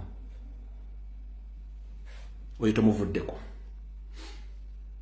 information engineer yonna nakugenga mwagala okumanya ebisingako oyo omuntu mugende mbuuze ow'ekitiibwa Aloysius Matovu Joy Senior owabakayimbira Dramakitaz ayina information ekwatagana ku mufere oyo n'ebbaluwa na bujulizi bwonna yatunda ettaka ly'omumbejja gwe yakwala n'amufera laavu yamufera laavu n'amufera ettaka n'amufera ne ssente Kafuma Ali eyita Luze Abraham akubulira akyusa ddi amanya aleete n'ekirayiro kyeyakuba mu kooti ng'akyusa amanya oyo mufere awo tuvuddewo kati mu nkola ey'oku exposinga Museveni ku both local ne ku international level kigenze beyond era kitiisizza nnyo Nyandwe abali tasuubira nti bayinza omu expose at the extent ensobola okutegeera. One, it is evident that Museveni is the one causing trouble in Sudan, Khartoum. It is evident that Museveni is the one causing trouble in South Sudan. It is evident that Museveni is the one causing trouble in DRC Congo, as well in Kenya, currently in Tanzania. Many individuals, more especially the indigenous Tanzanians, they were massacred. They were killed. And the mercenaries who did that massacre, the world has confirmed that all of them, they came from Uganda. The video which I'm about to show you is going to expose Museveni to the international level. Njagala mulize video nakitade ku Facebook. Ndi abantu abasinga obungi mwagala nnyo live. Njagala mulize video eno eri mu luzungu ngenda gikwatamu nga nkunyonnyola nga njitanga ngenda isoka gizanya yonna. Then male nkukwatiremu ko obutundu okakase olwaleero nti Museveni musajja mubi nnyo alinga enjala lumekyo era ye abirivingira mu kutta. Let me tell all Ugandans that Museveni doesn't believe in democracy. Museveni believes in violence and in massacre. Museveni believes in violence and in massacre. He doesn't believe in peace. No.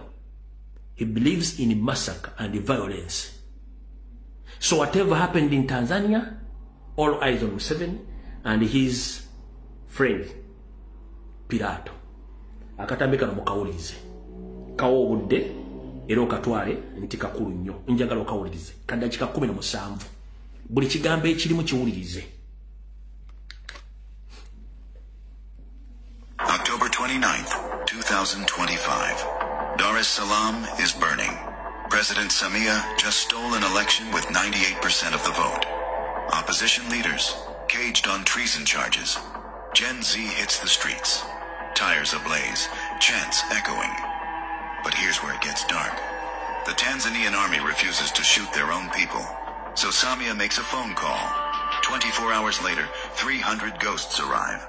No uniform.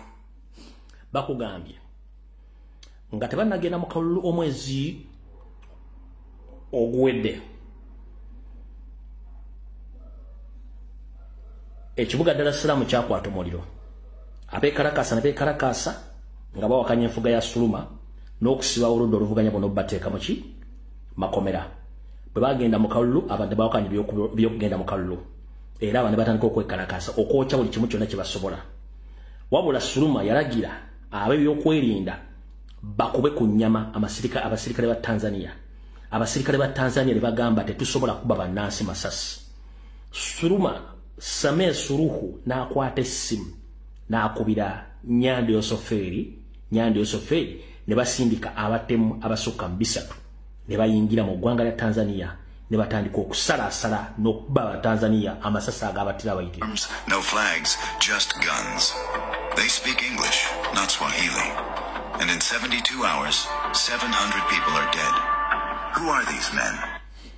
Bakugambye oluvannyuma lwa Suluhu Samia okuba akasimu Museveni yasindika abatujjube abali mu 3 okudda waggulu ne batandika okukola omulimu ogwo.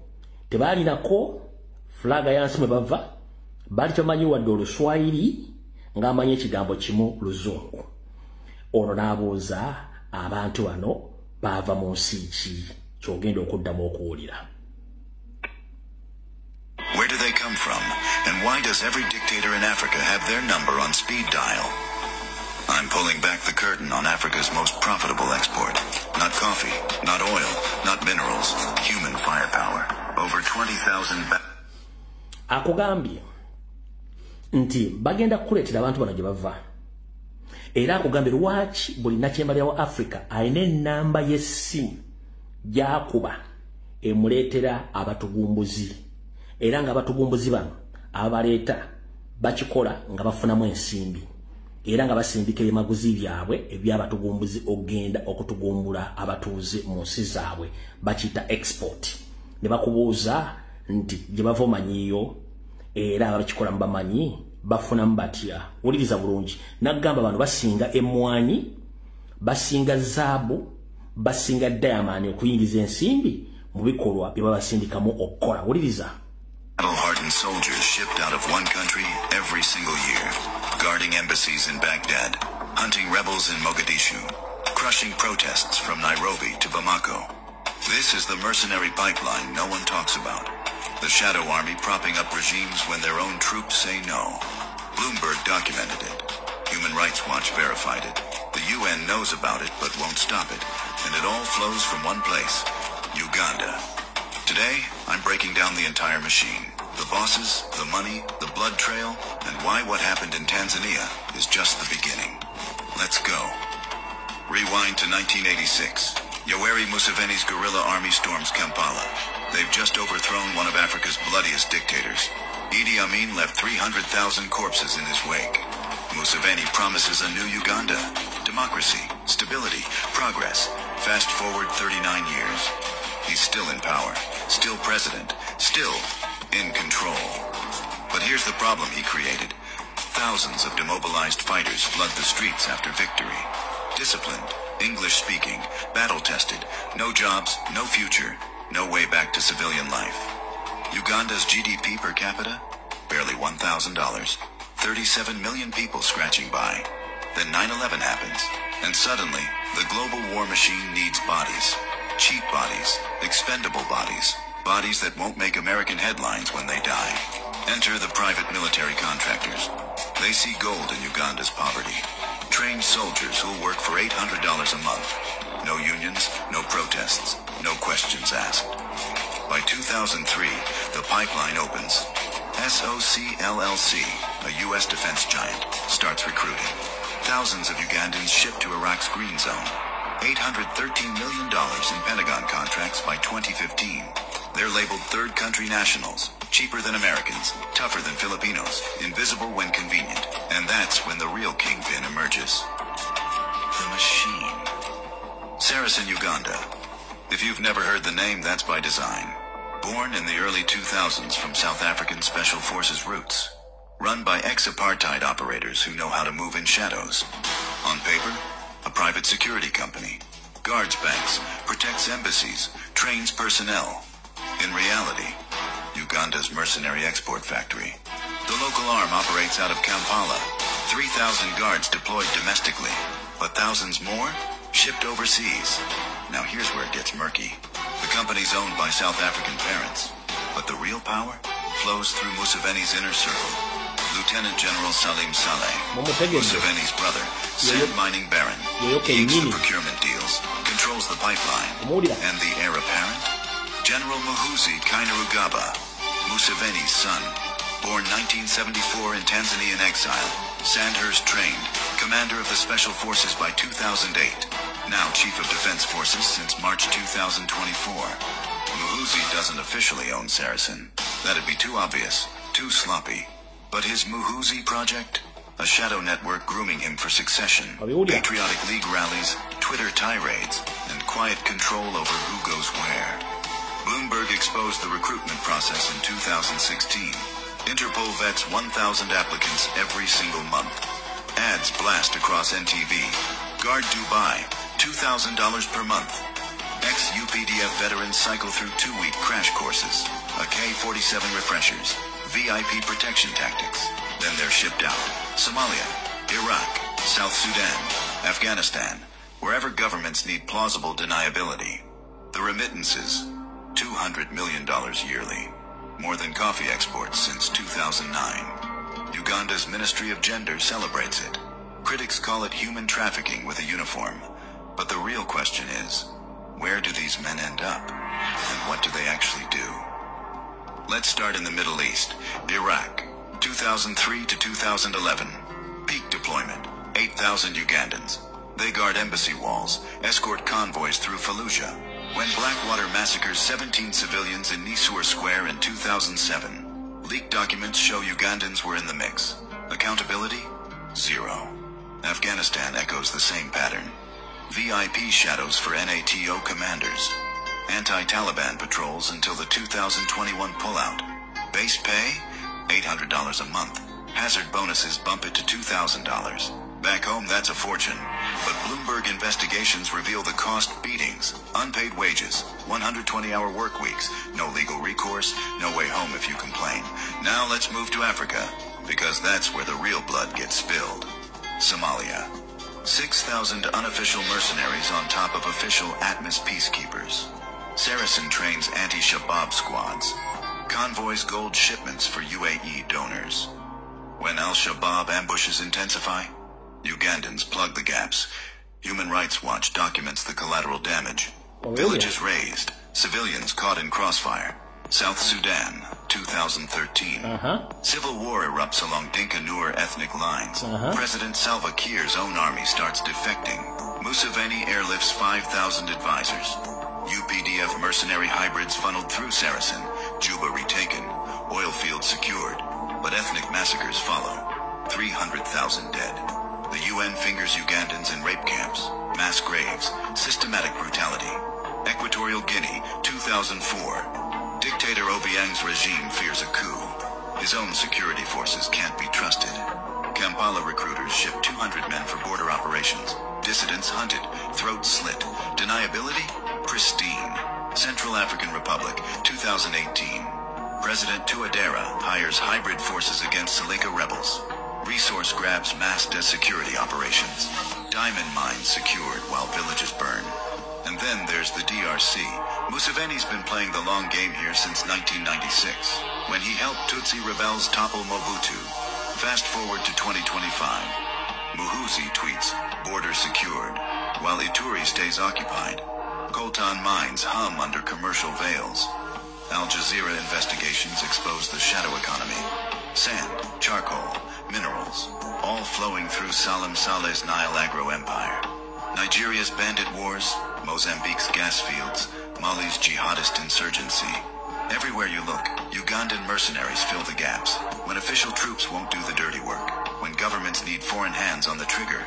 But nothing compares to what just happened in Tanzania. Let's go back to October 29th, 2025. Election day in Tanzania. President Samia Suluhu Hassan wins with 98% of the vote. Even by African standards, that's absurd.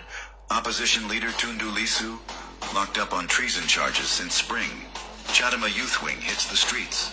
Tires burning, posters shredded, chants echoing.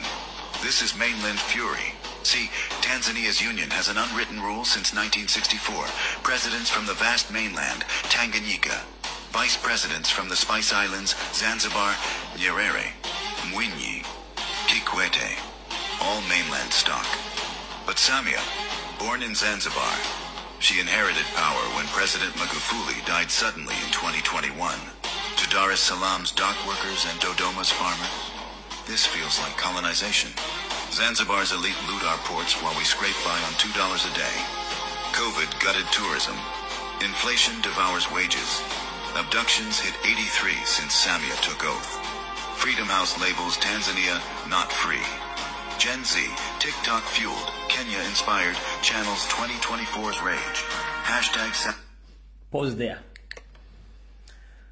Kati waliwo ajja okugamba nti yo AI ne mumbuuliza omusajja oyo omutwe gwakozesa okufunisa omukazi olubuto gw'okubala ssente okusala ekkubo gwe mutwe gwe gumu gwalabisa vidiyo eno lwaki ebigambo biri mu vidiyo eno byonna buli mission gy'owuliramu weeri mubuuze tawulira nkoti amagye ga Uganda oba na Uganda babatwala era shokulwana era nga n'okufiira bali mu kufiira bafiira mu ntana ne batabaza na Uganda mubuuze omutwe gwakozesa izo okuwakana tachula nkoti amagye ga Uganda gagende Ukraine okulwangalwanira Russia galwana kusalia Russia takimanyiko omanya abantu badda ne bebuzaabuza nga yaloza tukutegeera buli information eri mu katambi kano tekannaggwa akali wakati mutegere nti ebintu bino byonna ebiddukanye ebintu bino Nyanda akwata ssente za government nazijja mu kittavu n'atendeka ba machineries abatemu bamukubira babuzikiriza kasimu nti wantu Central African Republic twetaaga abasirikale bati n'atika ennyonyi ne zigende Central African Republic in return n'afuna millions of dollars n'abeera nazo Sudan amukubira mukazi bukubizi kasimu n'atika ne gagenda ne gatereza n'afuna millions of dollars Somalia azuwero Tanzania kyaguddewo Rwanda kyaliwo babagambye Nigeria kiriwo Mozambique je kiriwo mbwe kiri amagye gaffe gatambula buli wamu kubanga ye kyakola ne bana abantu bajja kugira bagati ebyagira si bituufu kati kiri Tanzania nakyo mugenda kiwakanya kankaba malireyo must go trends. Barricades rise. By dawn, October 30th, curfews slam down. Internet blackouts. Army Chief Jacob Mukunda brands them criminals. But here's where everything changes. The Tanzanian Defense Forces, Jeshi la Ulinzi, refuse shoot-to-kill orders. Videos flood X. Soldiers sipping tea with protesters, chanting Haki Yetu, our rights. Defiance ripples through the ranks. Ethnic ties bind soldiers to the crowds. Samia's in crisis mode. Her own military won't fire on citizens, so she picks up the phone, calls Kampala. Within 24 hours, Lieutenant Colonel Nsaju's crew, 300 strong, slips across Lake Victoria. No UPDF uniforms, no flags, unmarked ghosts in civilian clothes. $1,500 per man for 90 days of repression work. They fan out across Dar es Salaam, Morogoro checkpoints. English commands pierce the Swahili streets. Freeze, down! Locals immediately notice. Hawani wa Uganda, hawatambui Kiswahili. These are Ugandans. They don't understand Swahili. Viral clips spread. A mercenary fumbling to haggle for mandazi. Fried dough. Exposed mid-raid because he can't speak the language. In 72 hours, opposition groups tally 700 dead. The UN verifies 500 through gunfire and tear gas hell in Shinyanga. Human Rights Watch logs mass graves. Border chases spill into Kenya, killing innocent strays. Today, November 3rd, Samia's swearing-in ceremony. Not at State House, not with diplomatic glamour. At Dodoma's military base, barbed wire, snipers scanning rooftops, those English-speaking phantoms patrolling the perimeter. UN Secretary-General Guterres fumes publicly. SADC, the Southern African Development Community, stays silent. But the mainland's roar, it's just warming up. Because what happened in Tanzania isn't an anomaly. It's a playbook, the same playbook used in Kenya in 2024. The Kenya Parallel. June 25th, 2024. Kenya erupts over IMF-mandated tax hikes. Finance bill jacks up prices on bread, sanitary pads, fuel. Gen Z storms parliament. The Kenya Defense Forces hesitate. Military oaths bind them to protect citizens, not shoot them. So shadows roll in. Saracen operatives. English barks amid Sheng Street slang. Kenya National Commission on Human Rights documents the aftermath. 39 dead. 600 shot. Rex Masai live streams his own death. Bullet mid-vlog. Eric Shieni, hooded, abducted, tortured. President Ruto bins the finance bill on June 26th. But the rage doesn't stop. Abductions hit 82 by December 2024. Sound familiar? It's the same pattern. When national armies refuse brutal crackdowns, when soldiers risk mutiny over firing on citizens, presidents call Kampala. Uganda provides plausible deniability. Foreign contractors, no direct government involvement, no local soldiers with blood on their hands. And Museveni? He gets paid, maintains influence, expands power, but there's a deeper layer here. This isn't just about Uganda's economy. It's about global proxy warfare. The United States outsources AFRICOM operations, Somalia drone strikes, Niger coup responses. All need boots that won't trigger congressional hearings. Russia mirrors this with Wagner Group. Now... Alright. Ka video nakatadde ku page yange, eno njagadde mbalaga obulaza bale ku live. Ka video je kali ku page zange zonna nakatadde mugende mukalabe. Nzabotegedde ssente z'eggwanga lwaki Uganda tekulaakulana? Tebasobola kuzimba nguudo masomero.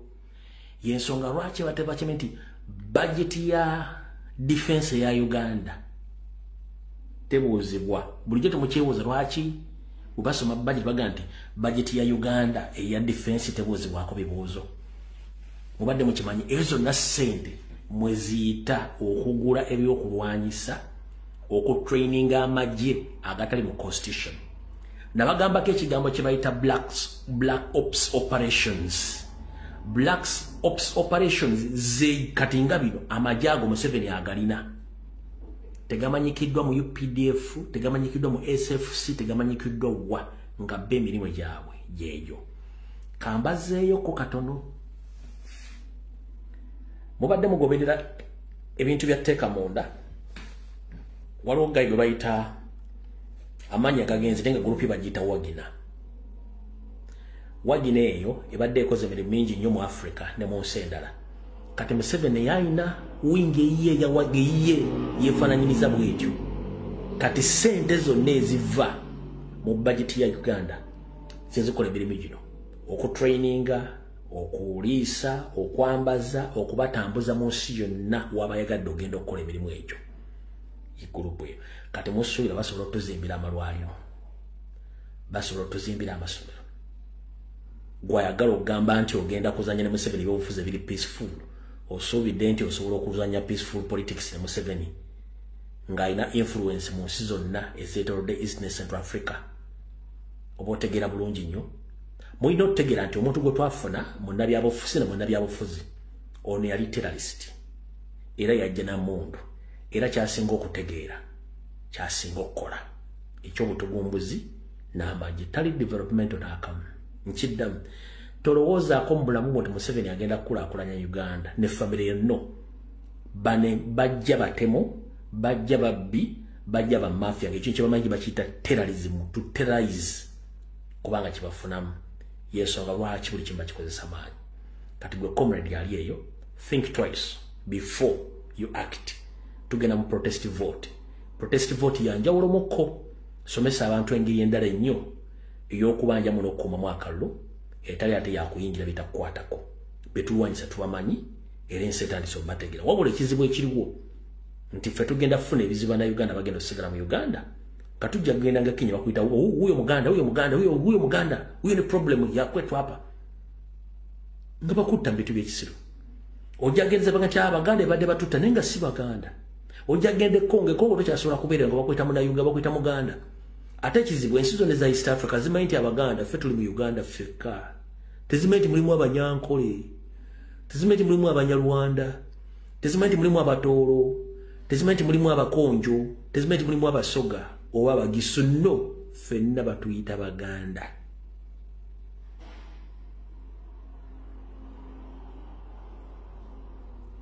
ekyobadde tunakirowooza ku buli Munnayuganda yenna omuntu omu East Africa tasobola kwawula muntu wavudde Uganda bono waggwanga kifenna batuyita ekintu eki Baganda kati gwe atannakirowoozaako mu mutwe gwo njagala olaba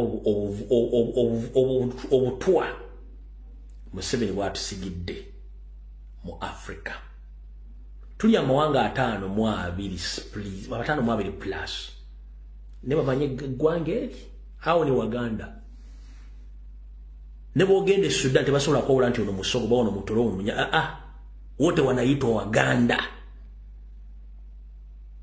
kama nakwenda Congo unaitwa Muganda Rwanda unaitwa Muganda Tanzania unaitwa Muganda Kenya pia unaitwa Muganda Somalia wote wanajuanga sisi watu wa Uganda sisi ni Waganda kila inchi wanajua tribe moja ni Waganda tu Oshitagedde kati batuwawula tugenda sanga ebizibu omukigo genda sanga obuzibu omunyankolo genda sanga obuzibu omukaramojo genda sanga obuzibu omutolo genda sanga obuzibu ensi za Afrika zonna zimanyi mu Uganda yeggwanga libaliyita Baganda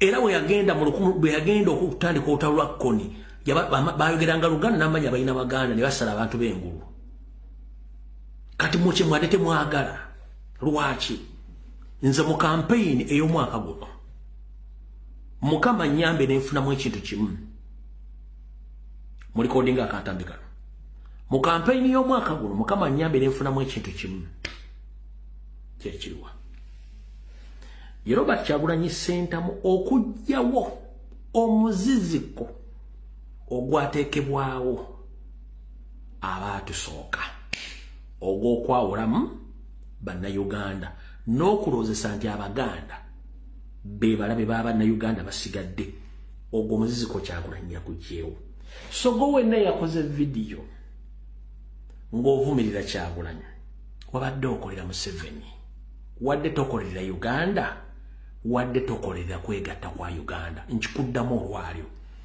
so fa mu campaign zino kinnaakafuna gwe muziziko ogumaze emyaka 63 ogwali guteekeddwawo nga mu mambuka bamanyi Abaganda tuli babi bwogenda mu masire nkitamanya abaganda tuli babi kati Kyagulanyi yakijeewo era abantu bayo bategedde obuzibu si bwa Abaganda obuzibu bwa Museveni babutegedde nze kyekintu kye nasoose okufuna mu bulamu bwange era ndi very happy era ekitiisa Museveni ti ne Kyagulanyi bwajja kulaale n'atandika okubuulira Abaganda engombo ze yayize mu mambuka Abaganda bazoogere baziize ekyo kinyiiza Museveni ekyo mwenna temwategeerera buli yakoze video ng'ovumirira Kyagulanyi jjajja baakwokesezza empala n'ebaddewo emyaka 63 Kyagulanyi yagijeewo kubanga ebadde mu sisitiimu ya Museveni n'Abangereza eya divide and rule nga tebaagalangako bannayuganda kuyunitinga kyaweddewo njagala oddembe byafa bya Uganda byonna ondeetere munnayuganda yenna ng'oggyeko ebifaananyi bya AI n'enkuŋŋaana Museveni zaasomberamu abantu ondeetereko Omuganda yali akubye eraale mu mambuka ga Uganda nejjuza abantu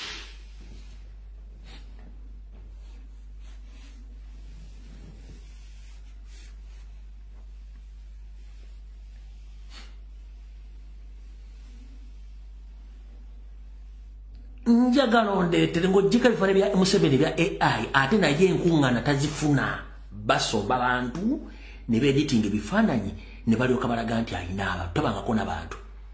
So you want to tell me that the indigenous Ugandans from northern part of the country, they forgot that Museveni is the one who created the con, who massacred the northerners. You think they've forgotten that?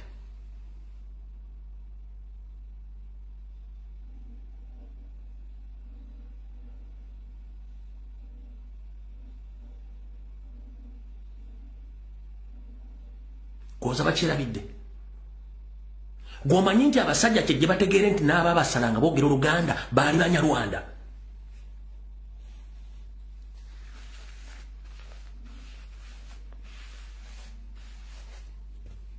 Gwakwata essimu n'otandika okwogera kyangu obadde okimanyi nti Museveni mu kutandika olutalo lwa Koni yasindika abantu Abaganda mannya nga boogera Oluganda ne basalaasala abantu b'omumambuka ng'akuliyetinga divisions amongst the tribes in Uganda ng'ayagala Abaganda babahatinge kubanga bali mu Central. Ng'akimanyi bulungi nnyo teri Muganda asobola kwagala Uganda yonna. Lwaki? Kandi okuviireko ntono. Bwabanga Omuganda mu maserengeta ga Uganda tasobola kubayo okuŋŋaaniro leeta bantu, Omuganda asobola okuwangulula akalulu. Previously bwabanga Omuganda tasobola genda Bunyoro tolufotpoto n'akuba olukuŋŋaanya abantu asobola okuwangula akalulu.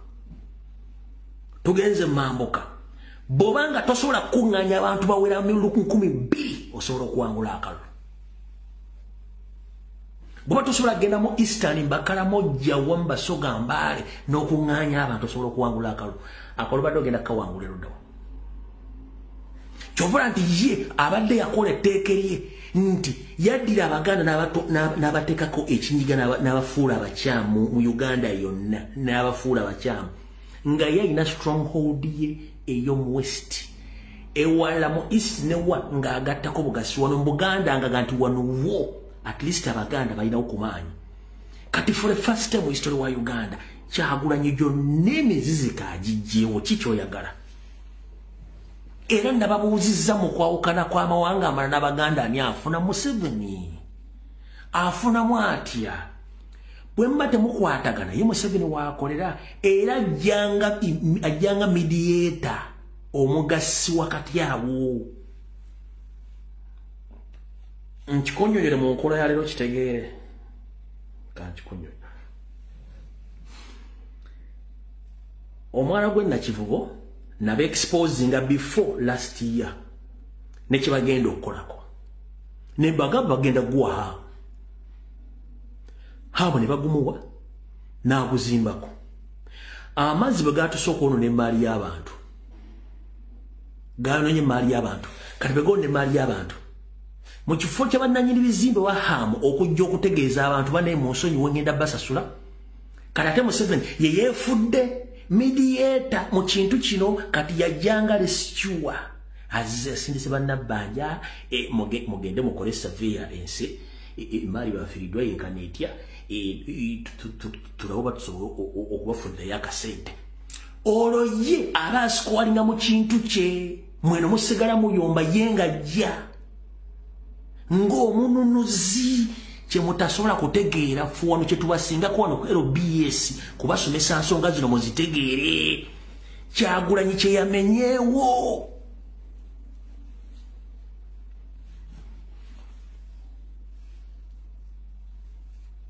washali abageteri muganda asobola kujja noti gundi kujja kaluba kufuna bantu lyantonde kye kibaddewo Sembawule kye kibaddewo mu Mamboka kye kibaddewo mu East kye kibaddewo kati omuntu afanagana nga Kyagulanyi oba omwagazaaki mufuna wango mutegeere enjawukana zaffe mu Uganda Museveni yazifunamu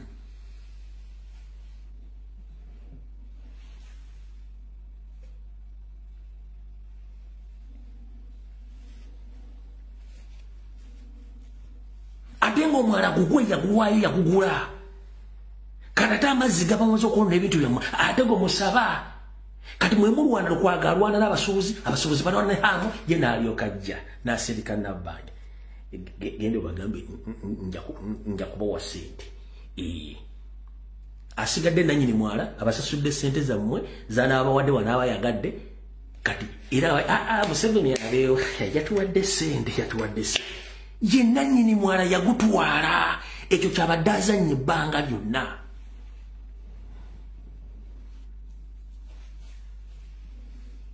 n'omuzungu kyabadde azannya all along against with the Africans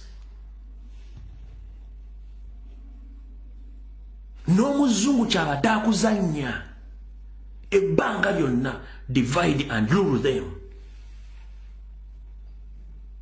You find your fellow African in any country nakugamba nzi Africa I don't care sagala kumanya ngata kwagala you speak different language but you come from the same continent onayogera lu Dutch onayogera lu Faransa onayogera lu Belgium onayogera lu Portugal onayogera lu Zungu temulina common language ya Africa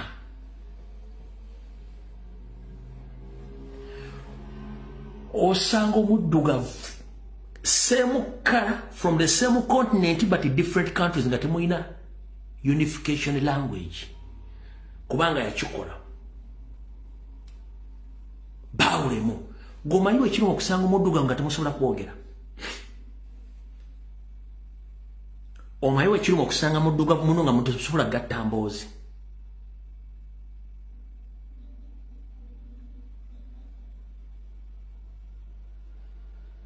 kankuzeyo nkulaga nkutegeeze ole bulungi nnyo abawalabu bonna mu Arab countries boogera olulimi olwo luwalabu olulimi olubagatta mu Africa tulina olulimi kyolwo tugatta ffenna teruliyo mu Europe buli omu asobola okwogera olulimi lwe naye batuuka mu seeteeserezo balina machines transferring translating ennimi zeboogereramu ompulira Europe bwe tugenda mu Asia waliwo Asian countries nga boogera oluzungu abo balina ennimi zaabwe ezibagattaawo ompulira bulungi nnyo bwe tugenda mu America Canada n'ensi endala balina oluzungu lwabwe olubagatta Africa tulina olulimi kyolwo tugatta teruliriwo omutaaka si muwalabu nkiddamu omutaaka si muwalabu era omutaaka tali Middle East tebaddamu ne bakusomesa history ofu omutaaka si muwalabu omutaaka alimu olu Europe alimu olu Persian si muwalabu tebambala makanzu tebambala ntalabuusi bw'amala ogenda okutendereza Allah asobola okukwata ne Kanairo special n'anywako si muwalabu alimu olu Europe alimu n'olu Persian simu era tebogera tuwali luwalabu tebaddamu okulya ssente oyo Israel gwe mwasomera ku Nasarodi mudde mu visiting history bumwasoma ku Nassala oyo take sinsi ya muwarabu era tebogera Luwarabu no bogera oli baluta Turkish era n'ebigambo ebimu wano ebitone nnyo bifaanagana ddala ebigambo by'Oluganda kyayi asigala kyayi ekitabo kisigala kitabo ekkalaamu esigala kkalaamu n'ebirala ebitonotono kati oyesitole gwemusomera ku Nassala abataaka si Bawarabu Katonda yabatonda nga batudde ku semazinga wa Bulaaya ne semazinga wa Asia ne bagwako ku nsi ziri ez'Abawarabu gye babodalingira so tebaddamu ne bakulya serezo nga musoma history w'ekisiru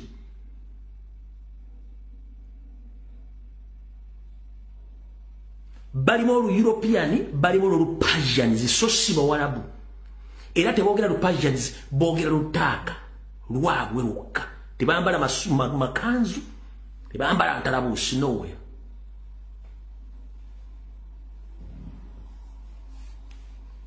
so oyo isitula magoba somesa ku Nassala oyo w'ekisiru omunaga ataka ensi y'Abawarabu no way okujonga gy'emiziki tebagirina miyitirivu nnyo